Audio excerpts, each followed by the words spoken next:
मैं doctor Zainab, obstetrician and gynaecologist. आज के इस वीडियो में आपको एबॉर्शंस या मिसकैरेजेस के बारे में बताऊंगी। एबॉर्शंस क्योंकि आजकल बहुत कॉमन हो गए हैं।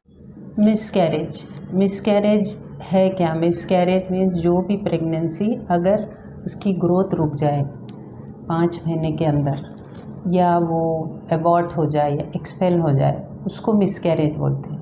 मिसकैरेज अक्सर पेशेंट्स कैसा प्रेजेंट करते हैं। कई पेशेंट्स तो विदाउट सिम्टम्स रहते हैं, उनको कोई सिम्टम्स नहीं रहते हैं। जब भी वो स्कैन को आते हैं तो हम उनकी स्कैनिंग देख के बता सकते हैं कि ये हार्ट बीट रुक गई या ग्रोथ अंदर बंद हो गई।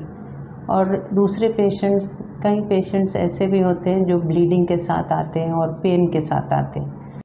एक्चुअली मिसकैरेजेस के बारे में आगे सुनने से पहले आपको ये पता होना है कि इसका क्या प्रेगनेंसी में कैसे स्टेप बाय स्टेप इम्प्लांटेशन होता है और फिर इसको आगे कैसे हार्ट बीट आती है कौन से वीक में।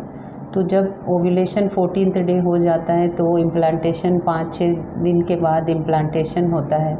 जब पीरियड्स मिस होते हैं वो प्रेगनेंसी 4 वीक्स की बोली जाती है। तो 4 वीक्स के आसपास आपको यूट्रस में सैक नज़र आएगा, फिर 5 वीक्स में आपको योक सैक और 6 वीक्स में हार्ट बीट। तो जब अगर 6 वीक्स में कोई पेशेंट आपके पास आए और हार्ट बीट नज़र ना आए या फीटल पोल ही ना दिखे तो आपको थोड़ा डाउट होने लगता है कि कुछ प्रेगनेंसी में गड़बड़ है।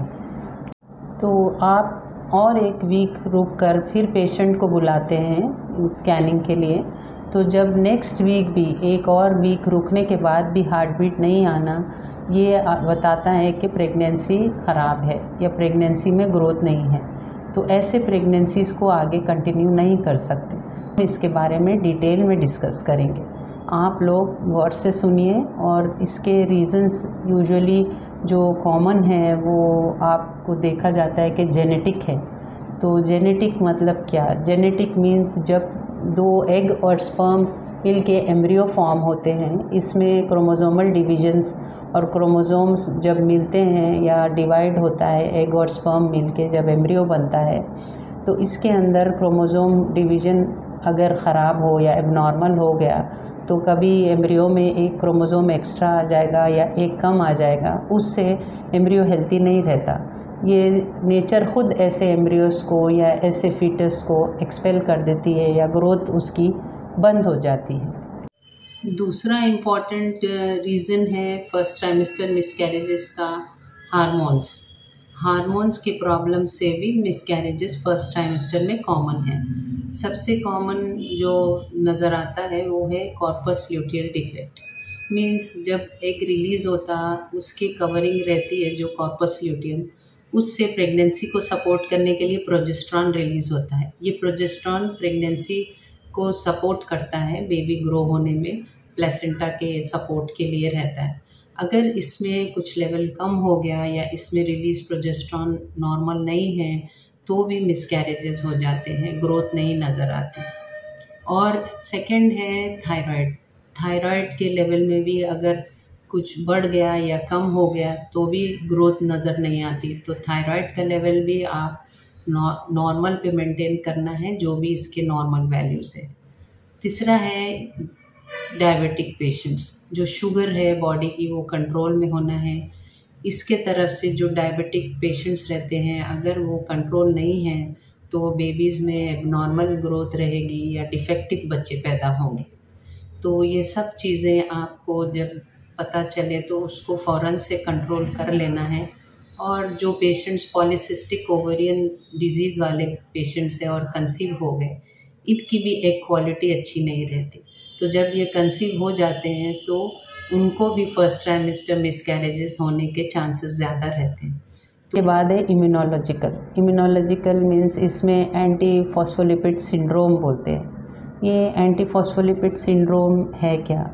इसमें आपको जो एंटी फॉस्फोलिपिड सिंड्रोम है उसमें एंटीबॉडीज़ ऐसे बन जाते हैं जिसके तरफ से क्लॉटिंग ज़्यादा होती है और प्लेसेंटा, जिससे बेबी को ब्लड मिलता है, वो प्लेसेंटा के जो ब्लड सप्लाई है उसके अंदर बराबर से सप्लाई नहीं होती, क्लॉटिंग ज़्यादा हो जाती है और बेबी को ब्लड नहीं मिलता। तो बेबी की ग्रोथ रुक जाती। ये भी रीज़न है फर्स्ट ट्राइमेस्टर मिसकैरेजेस का। तो आप इसके लिए और एप्ला जो एंटीबॉडीज़ है वो टेस्ट करवाने से आपको पता चलता है। दूसरे भी एंटीबॉडीज़ रहते हैं जो आप टेस्ट में पता चलता है कि ये एंटी फॉस्फोलिपिड सिंड्रोम के तरफ से मिसकैरेज हुआ क्या।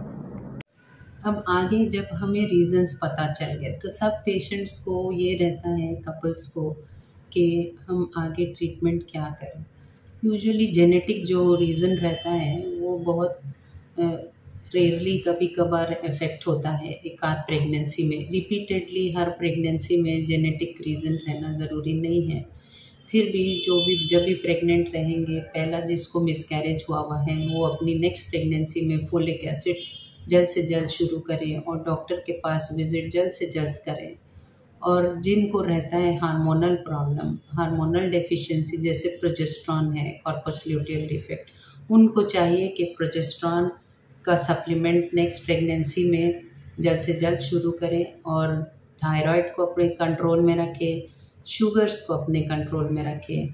तो और दूसरे इसके बाद है जो इम्यूनोलॉजिकल हैं, जो एप्ला है और एंटीफॉस्फोलिपिड एंटीबॉडी जो प्रोड्यूस हो रही है, या और भी एंटीबॉडीज़ के तरफ से जो इम्यूनोलॉजिकल बेबीज़ को ग्रो नहीं हो रही है, उसमें उन लोगों को यूजुअली हेपेरिन या इकोस्पिरिन जैसे ड्रग्स देते हैं खून पतला करने के लिए। और जो पीसीओडी के पेशेंट्स हैं उनको मेटफॉर्मिन कंटिन्यू रखते हैं। और जिसको लाइफस्टाइल के तरफ से हैं उनको हम यही एडवाइस देते हैं कि आप अपनी लाइफस्टाइल को हेल्दी रखिए, आप अपनी नींद बराबर करिए और अपना टाइम पे डाइट अच्छी हेल्दी लीजिए और अपनी प्रेगनेंसी हेल्दी रहने के लिए अपने आप को स्ट्रेस से बचाइए। तो मैं आप लोगों को ये सब बेसिक इन्फॉर्मेशन इसीलिए दे रही हूँ कि आप लोग ये सब जब सफ़र करते हैं तो डॉक्टर के पास विज़िट करिए और उनसे कंसल्ट करिए।